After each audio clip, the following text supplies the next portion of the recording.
You are a soul,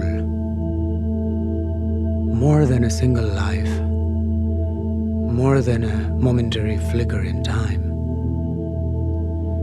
You are an endless current, a river of consciousness that flows from a source you can only call timeless, infinite, luminous. You existed before the stars were even named, and you will continue long after the mountains have crumbled into dust.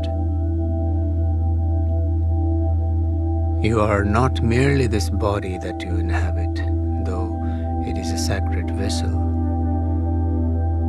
You are not just these swirling, random thoughts that cross your mind every day.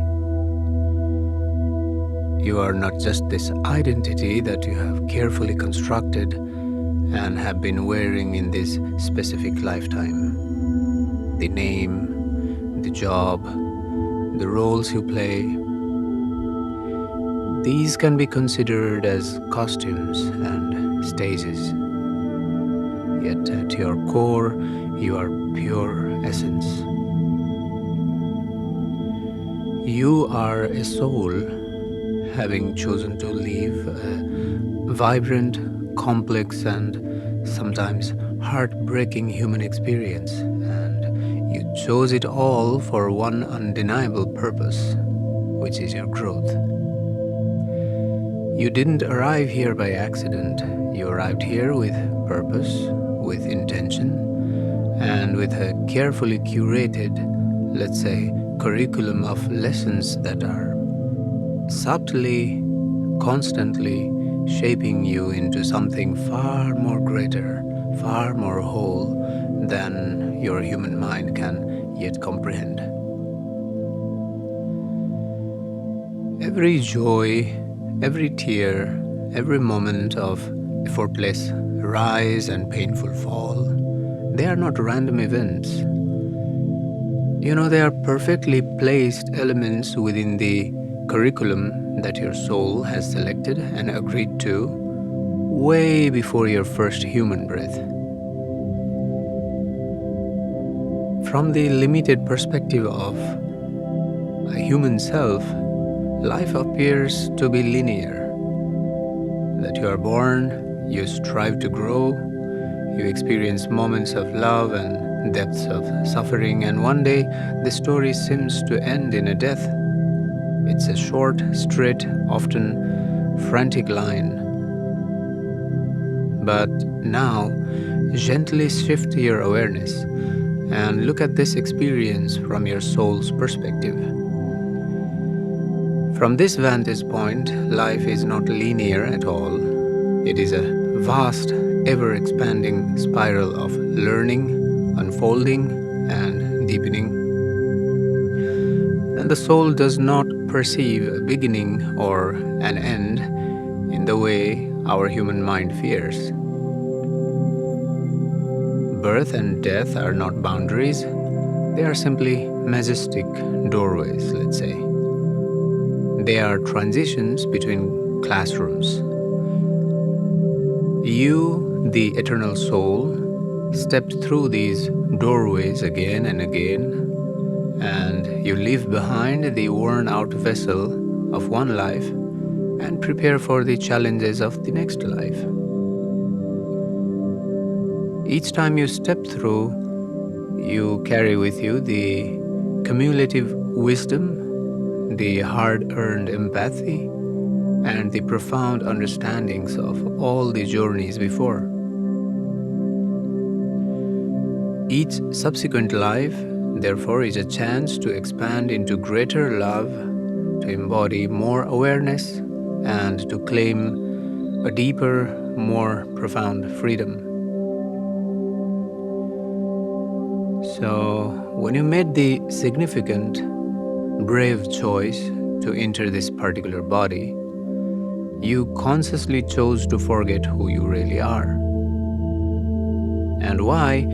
Because forgetting is the necessary element or prerequisite for the profound, exhilarating joy of remembering again.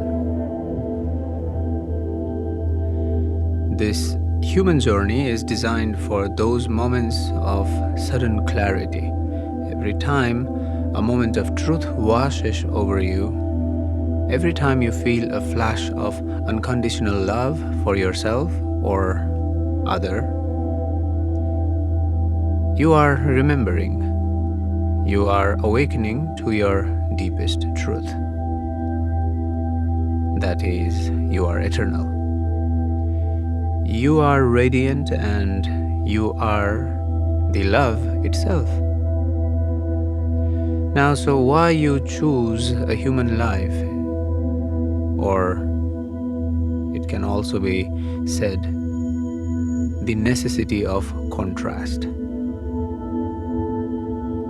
The great question that haunts every suffering heart is this: if I'm a soul and my soul is love, why would I choose pain? Why would my own higher self map out a life that includes heartbreak, chronic illness, financial loss, or the pain of betrayal? The answer is whispered through all the ages, and that is not punishment. The answer is not punishment. It is growth and expansion. As the sole purpose of a soul seems to be growing with compassion, with its own experiences. And in the realm of pure spirit, the soul already exists in a state of perfect peace, that you already know unconditional unity. You already understand effortless abundance. But to simply know something is not same as to embody it and to live it and to breathe it into a form. To truly embody peace, you needed the contrast of chaos. And to truly embody love, you needed to risk the heartbreak. And this is the path of all of us living on this planet. Think of it this way: love that is never tested remains shallow and theoretical.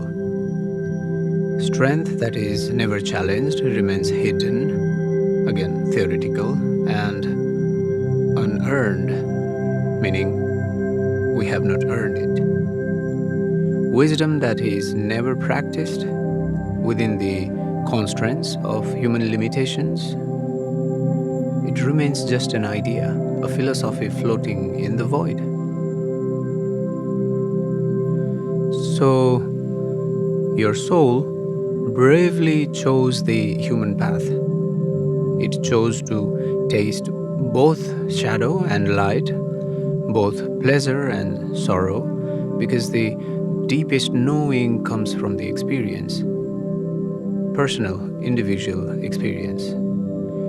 It chose to walk through the fire of human tribulation, not to be burned, but to be discovered or to discover, without a shadow of doubt, that your true self cannot be destroyed. It chose to fall asleep, to forget, in order to awaken, but to awaken with a new, deeply integrated and experiential understanding. An understanding of your own self, of the totality.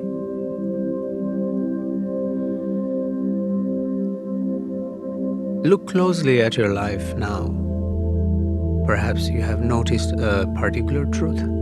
Some challenges seem to return again and again, and they seem to come wearing different masks.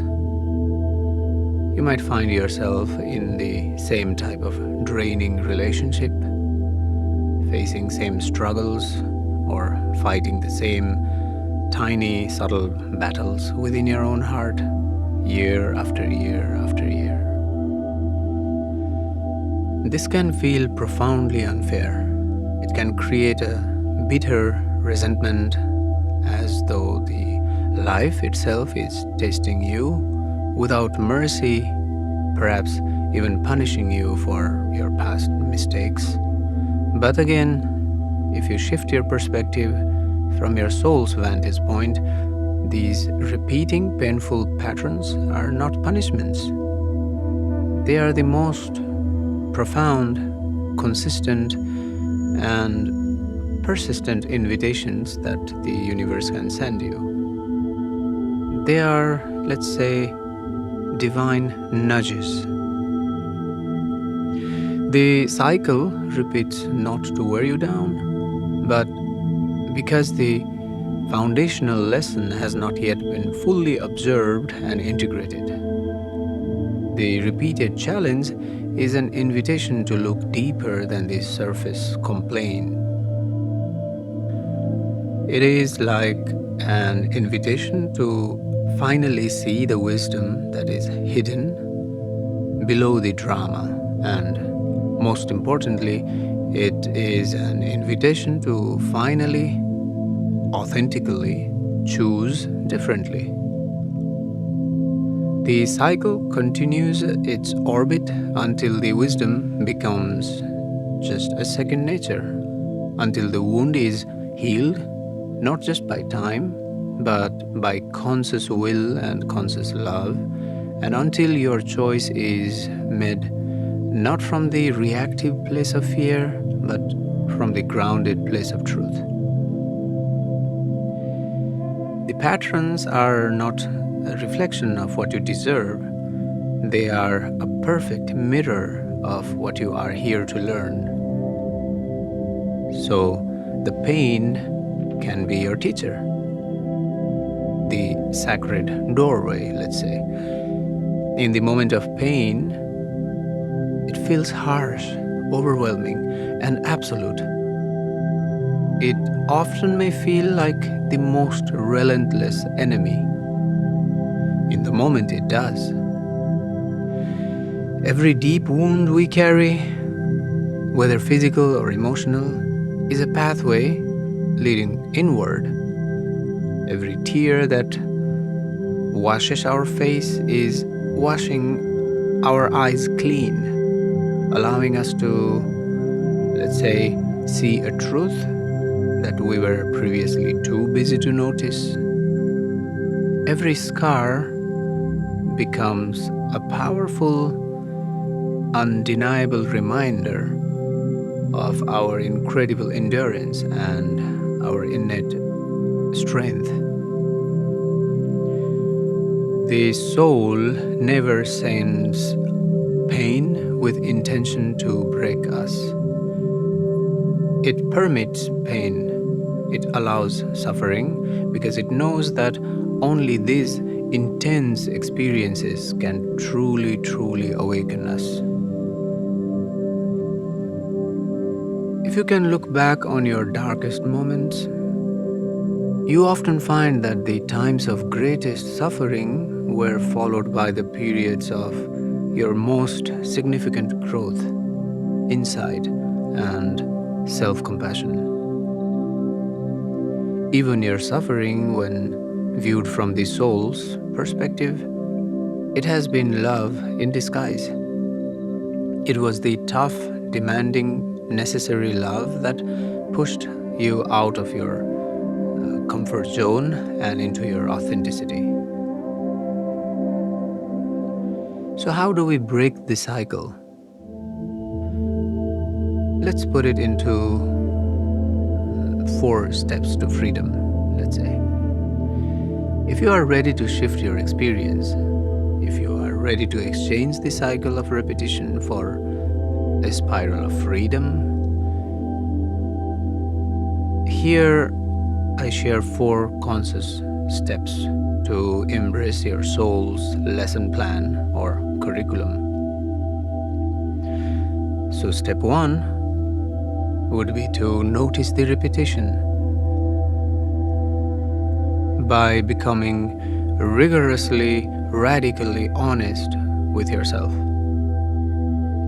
Then dropping the excuses and identifying the patterns or core pattern that keep returning again and again. Is it fear of commitment? Is it a belief in scarcity? Or is it a tendency to abandon yourself for the others? Step 2 would be to ask for the lesson. Stop asking, why is this happening to me? And start asking, why is my soul bringing me to this same pattern again and again? What is my soul trying to teach me through this? You may sit in silence and let the answer arise from your deep knowing. The lesson is always about your inner state, self-worth, boundaries, trust, or surrender. Step 3 would be to choose differently. This is the moment of power. When the familiar challenges arise, consciously interrupt the default reaction. If you usually shut down, choose to speak. If you usually rush, choose to wait. Even a small intentional new response, it begins to shift the energetic cycle, like turning a massive ship by a little degree, which will lead to a great shift in the long run. Step 4 would be to practice awareness.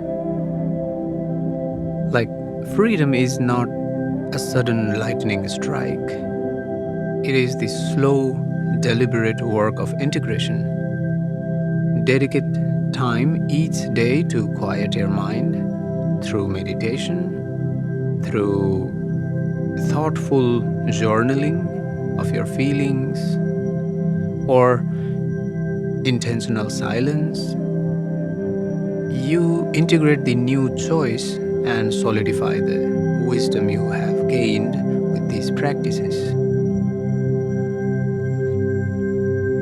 The freedom does not require human perfection. It only requires sustained awareness, consistent courage, and unwavering willingness to face your inner landscape.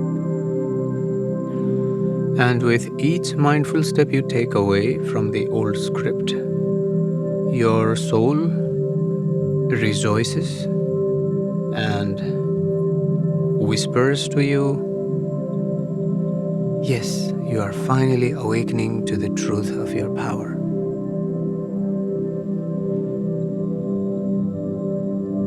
So, allow the truth of your identity to settle deep within you, and remember that this single lifetime is not the whole story. It is not even the most important story. You have lived like countless lifetimes before this one. You will live again when this current experience is complete. And this life is one precious, unique, and necessary chapter in the endless, luminous book of your soul's experiences. But the essence of who you are, the powerful, boundless love, the pure, unmoving, eternal light, the expansive awareness that observes all, that never changes. It is the constant, let's say, steady flame that is burning beneath the storm, calmly burning beneath the storm. Through all the many births and deaths, through all the dizzying joys and crushing sorrows, you still remain a soul. You still remain eternal. You still remain whole. And you still remain radiant. If you go back to your experiences growing up in this body, you are still you, while you were a child. While you were growing up, you were still you. You always felt yourself like yourself. And now, whatever age you are, you still feel you. The feeling, the knowing, the understanding, the experiencing of being you has never changed. And it is the same in all different emotions that you feel, that you still feel that you are.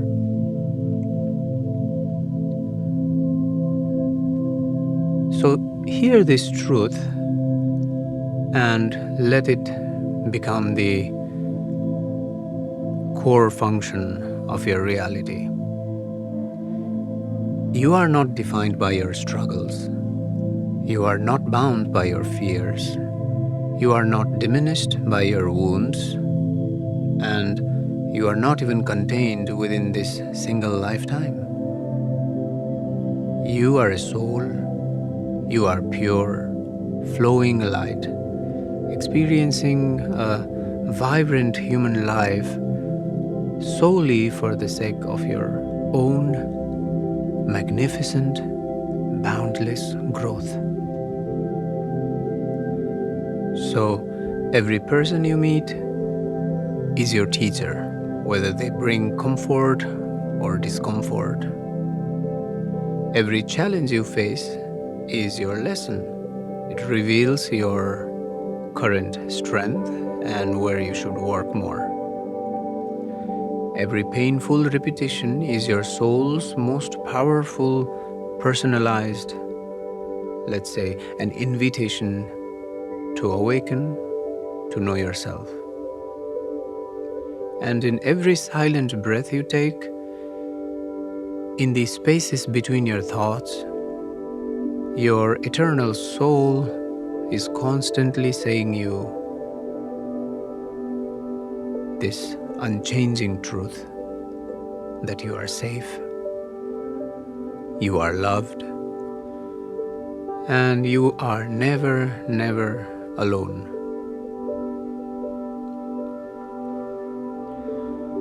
So you can walk forward now. Walk forward with the courage that comes from knowing that you cannot be broken. Walk forward with the love that comes from understanding the divine purpose of pain. Walk forward with the remembrance that you are eternal, that you are powerful, and that you are light. You are a soul, and this human life is your sacred classroom. The planet that we are on is a sacred classroom, and everything that we experience is part of this lesson.